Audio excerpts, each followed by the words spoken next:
you complete the paragraph successfully and answer the essential questions successfully. So first, you need the assignment, the actual paragraph outline. If you don't have it, download it here. Second, you need resources. You have your Black Gold packet with your answers, and then you have the one with my answers. You can use anything in the packet. Remember, on the last page, I've basically given you 6 reasons along with examples on how I think Black Gold has affected the region of Southwest Asia and the world. You can add additional reasons, okay, and go outside of the book, all right, or outside of class or outside of any video that I've given you.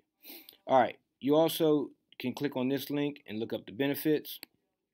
There are lots of them.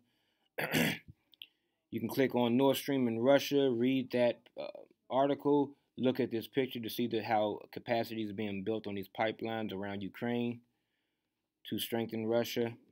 China's One Belt, One Road. Click on this, read the article, and you can see how basically China's planning to streamline resources that might make it possible for them to be a leading economy and power in the world in the near future. You can look up U.S. fracking if you're concerned about the environmental impacts of oil within the U.S.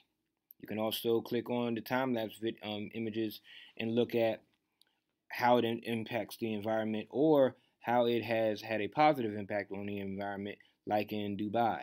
Remember? Okay, we looked that up in Dubai. Or you can just search your own location.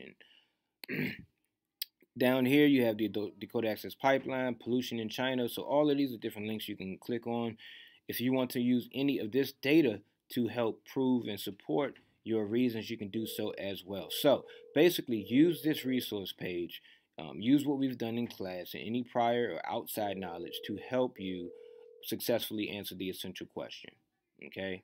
And that is, how has black gold affected the region of Southwest Asia and countries around the world?